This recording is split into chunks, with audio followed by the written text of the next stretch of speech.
Dalam tasawuf mesti kita ikut Syekh Abu Qasim Junaidi, keduanya Imam Ghazali. Ini kan kabur. Adapun makrifah tentang wujudnya Allah, makrifah tentang sifat-sifat Allah, makrifah tentang perbuatan-perbuatan Allah tak akan dapat dicapai menerusi terus belajar ilmu tauhid. Akan sesiapa yang terus belajar ilmu tauhid dengan tujuan untuk mendapat makrifatullah, dia akan terhalang dan terhijab. Kerana untuk mendapatkan makrifatullah itu mesti melakukan mujahadah yang khusus, sebab Allah sudah berfirman di dalam Quran, walladzina jahadu fina lanahdiyannahum subulana. Jadi kata Imam Ghazali, untuk mendapatkan makrifatullah itu mesti melakukan mujahadah yang khusus. Ilmu itu tuan-tuan, ilmu tauhid itu yang kita pelajari sejak tadika sampai ke universiti, itu seluruhnya ilmu tauhid. Adapun makrifah itu peningkatan tauhid, meningkat daripada akal ke dalam hati. Tauhid yang Allah tingkatkan daripada akal dalam hati, inilah dinamakan makrifah. Siapa yang menyebut makrifah ni? Rasulullah, bukan istilah baru.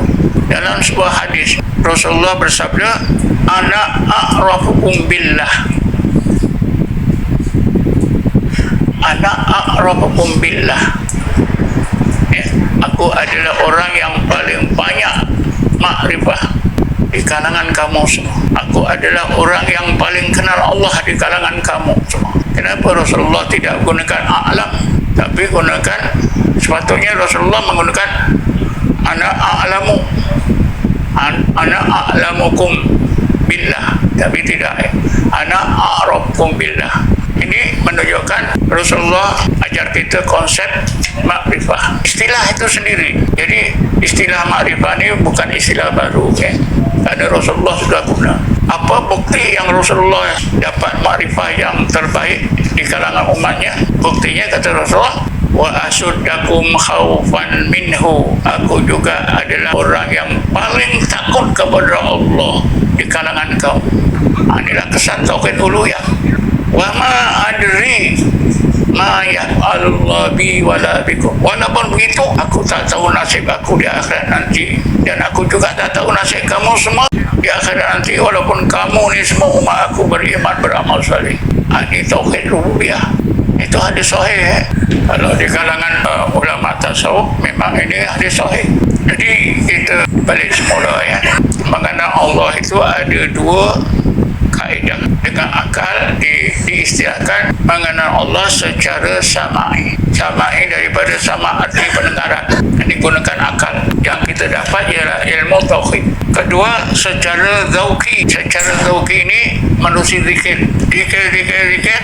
Bila Allah hidup hati orang berzikir tadi, diberi cahaya dalam hati yang hidup, lalu dibukakan berbagai hijab yang melindungi pandangan roh, pandangan mata hati, nampak resi-resi Allah di alam malakut.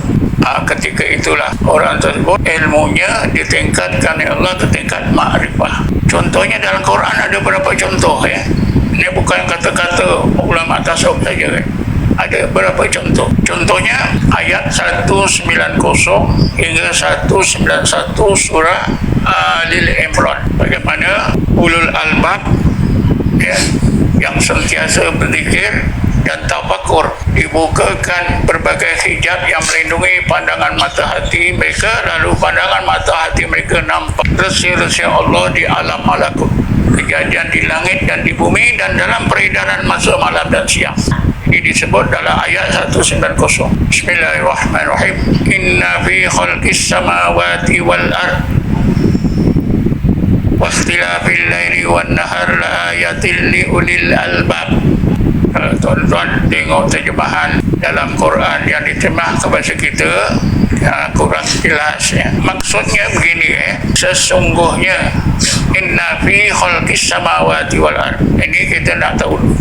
Sesungguhnya di dalam kejadian di langit dan di bumi. Maknanya di dalam alam malakut, kejadian-kejadian yang terletak di bahagian langit, dan di dalam alam malakut malakut kejadian-kejadian yang terletak di sebelah bumi dan juga di alam malakut peredaran masa malam dan siang. La ayatil liulil albab, terdapat rahsia-rahsia Allah yang dapat dipandang oleh pandangan mata hati ulul albab. Di sini kita perlu faham setiap kejadian yang kecil atau besar. Yang kecil katalah semut, yang besar bumi, matahari, semuanya dua lapis. Lapisan luarnya dalam Quran disebut alam mulki, dalamannya dinamakan, disebut oleh Allah dalam Quran alam malakut. Dalam Quran kan ada surah Al-Mulk, suratul mulki. Ayat pertama, Bismillahirrahmanirrahim. Tabarakalladzi biyadihil mulku. Maha berkat Allah di dalam kekuasaannya seluruh alam mulki, seluruh alam zahir. Akhir surah Yasin, wa subhanalladzi biyadihi malakut. Biyadihi malakut. Jadi semua kejadian ini luarannya yang kita nampak, kita boleh rasa ini alam zahir, alam nyata, disebut dalam Quran apa dia? Alam mulki. Batinnya yang kita tak boleh nampak disebut oleh Allah malakut. Alam malakut ini hanya boleh dilihat oleh pandangan mata hati apabila Allah izinkan. Bila orang-orang yang beriman itu berzikir terus menerus tanpa tafakur, Allah bukakan hijab bagi peluang tengok alam malakut. Ketika itulah ilmu tauhid orang tersebut ditingkatkan oleh Allah daripada akal ke dalam hati, berubah daripada ilmu kepada makrifah. Itulah makrifah. Ini dapat dipecahkan oleh Imam Ghazali melalui pengalaman beliau selama 11 tahun. Nah, kita sangat beruntung. Tetapi para ulama sesudah beliau pun meneruskan kajian, pemikiran, renungan tentang makrifah. Antaranya yang memberi sumbangan besar ialah Ibnu Khaldun. Imam Ghazali ini meninggal dunia 505 Hijrah. Ibnu Khaldun meninggal dunia 808 Hijrah, 300 tahun kemudian. Ibnu Khaldun berjaya menghuraikan macam mana kita nak dapat makrifah, nak meningkatkan ilmu kita, ilmu tauhid kita kepada makrifah. Dalam sebuah kitab yang kecil saja tuan-tuan, kitab ni saya dah baca, saya ada simpan tak salah. Rupanya bila saya baca kitab Ibnu Khaldun ni juga seorang sufi. Kalau tidak, dia tak akan dapat memecahkan, tak akan dapat memecahkan dan tak dapat menerangkan tentang rahsia ini, tentang rahsia makrifah. Yang terkenal kan dia seorang ahli sejarah, seorang ahli sosiologi. Tapi kalau kita baca kitab-kitab beliau, kitab Muqaddimah itu sendiri pun, kalau kita fahami, memang Ibnu Khaldun seorang sufi.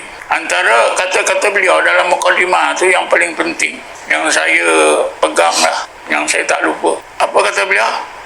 Berbagai istilah di dalam ilmu tasawuf hanya ulama tasawuf saja, ahli tasawuf saja yang boleh menguraikan, menerangkan. Ulama yang bukan sufi tak boleh. Walaupun istilahnya itu mudah, istilah itu mudah. Misalnya yaqadha, ghaflah dengan yaqadha.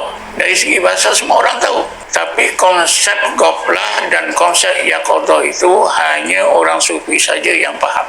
Kerana orang sufi memang dah mengalami apa itu ghaflah dan mengalami apa itu yaqadha. Itu tuan-tuan, Ibnu Khaldun ni hebat. Jadi Ibnu Khaldun ni dalam sebuah kitabnya yang kecil saja, dalam agak saya tak sampai pun satu muka, ini timbul daripada pertanyaan orang ramai. Ketika Ibnu Khaldun ini hidup, ada satu masalah besar. Ada satu masalah besar yang ulama tak jawab-jawab. Jawapan ulama yang ada tak memuaskan. Soalannya apa? Masalah yang tak selesai. Dia kata, kita ni wajib ke berguru? Wajib ke berguru? Itu saja. Kita hidup ni wajib ke berguru? Ada seorang guru yang ajar kita. Walaupun ulama dah bagi macam-macam jawapan, tidak memuaskan hati. Dia tampil, dibagi jawapan. Walaupun bukunya itu kecil, tuan-tuan, tapi saya fikir jawapan beliau tu dapat menyelesaikan masalah orang ramai. Jawapan beliau tu memang bukan saja baik, memang apa nak katalah, tepatlah. Dia memberi jawapan mudah saja. Saya ringkaskan. Kita taat kepada Allah buat apa yang disuruh, tinggal apa yang dilarang ini. Ini kan diistilahkan mujahadah. Paham tak ni? Kita solat, kita buat apa yang diperlukan, tinggalkan apa yang dilarang. Kita percaya pada rukun iman, percaya pada rukun Islam, dan kita buat apa yang Allah perintah. Ini dinamakan apa? Diistilahkan mujahadah. Ini Ibn Khaldun gunakan istilah ini. Jadi ketaatan umat Nabi Muhammad ini atau mujahadah yang dilakukan oleh umat Nabi Muhammad ni atau orang-orang yang beriman ni terbagi kepada 3 jenis mujahadah. Yang pertama, mujahadah taqwa. Yang kedua, mujahadah istiqamah. Yang ketiga, mujahadah al-kaswi wal ittila'. Mujahadah taqwa, kata Ibn Khaldun, tak orang yang taat kepada Allah dengan harapan mudah-mudahan Allah masukkan ke dalam surga, selamatkan daripada api neraka. Itu saja. Ini rata-rata kita gitulah. Macam kita zaman sekarang ni. Itulah. Kita buat apa yang Allah suruh, tinggal apa yang Allah larang sedaya upaya kita. Kan dalam hati kita mudah-mudahan janganlah Allah masukkan ke neraka, mudah-mudahan Allah masukkan dalam surga. Ini dinamakan mujahadah taqwa, kata Ibn Khaldun. Yang kedua, yang lebih baik, mujahadah istiqamah. Tujuannya sama, mudah-mudahan Allah masukkan dalam surga, jauhkan dari neraka. Tapi mudah-mudahan juga biarlah Allah bagi nikmat yang lebih baik. Ini dia, lebih baik. Apa bezanya dalam kehidupan dua kumpulan ini? Bezanya mujahadah istiqamah ini lebih bersungguh-sungguh.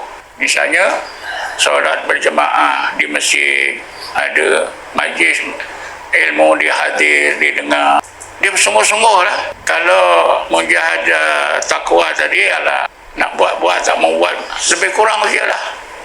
Ini kebanyakan kita yang macam ni zaman sekarang. Jadi itu yang kedua, mujahadah istiqamah. Kedua-dua mujahadah ni tak berguru pun tak apa. Faham tak? Tapi mujahadah yang ketiga, mujahadah al-kasfi wal ittila'.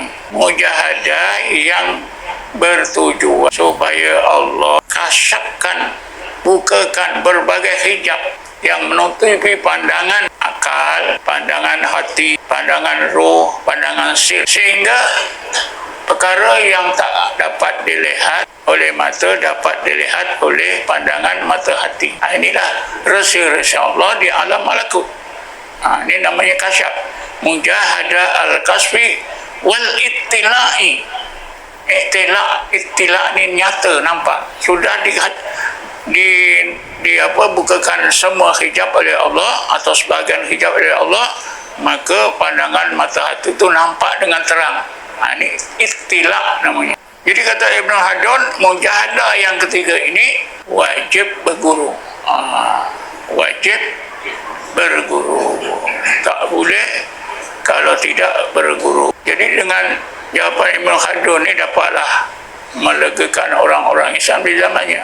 Dan saya entah macam mana, saya dapat bukunya yang kecil itu yang saya baca. Nama kitab dia tu Syifa'us Sa'il li Tahdhibil Masail. Syifa'us Sa'il, penyembuh bagi orang yang bertanya, bagi melunakkan, memecahkan masalah, li Tahdhibil Masail.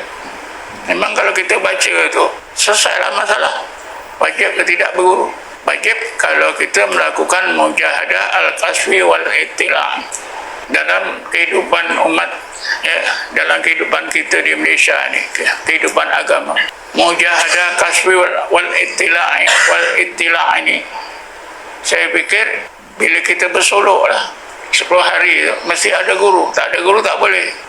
Malam tadi ada jemaah malam tanya, kenapa kita mesti bersolok ramai-ramai? Tak boleh ke kita zikir sorang-sorang? Tak boleh lah, kerana wajib ada guru. Boleh faham tak? Jadi bolehlah kita anggap sebutkan mujahadah al-kasfi wal ittila' ini yang dalam kehidupan agama orang-orang Islam zaman sekarang ialah amalan dalam amalan apa bersolok selama 10 hari ke 20 hari ke 40 hari. Itu wajib ada guru yang memimpin. Kalau tak ada, tak boleh dibuat. Tasawuf itu ilmunya, tarekat itu amalannya. Ikut saya lah tu. Sekarang ni saya tingkatkan lagi. Kalau fiqh ada mazhab, tasawuf pun ada mazhab. Kalau fiqh mazhab Hanafi, Maliki, Syafi'i, Hambali dan lain-lain, maka tasawuf pun ada mazhab Ahmadiyah, Naqsabandiyah, Satariyah, Rifa'iyah dan sebagainya. Ini mazhab dalam tasawuf. Saya tengok kat Facebook atau beberapa orang ustaz dah tiru dah. Apa dia? Tarekat ni adalah mazhab dalam ilmu tasawuf. Sebab dulu tuan-tuan dalam tahun 70-an, 80-an sehingga sekarang pun masih orang berpegang. Dalam tasawuf masih kita ikut Syekh Abu Qasim Junaidi, keduanya Imam Ghazali. Ini kan kabur, betul tak? Tapi kalau kita ikut tarekat, itulah mazhab dalam ilmu tasawuf. Siapa ikut Ahmadiyah, mazhab dia dalam tasawuf Ahmadiyah. Siapa ikut Naqsabandiyah, mazhab dia dalam tasawuf Naqsabandiyah. Kan jelas Ini tuan-tuan boleh war-warkan dah, cakap dengan kawan-kawan.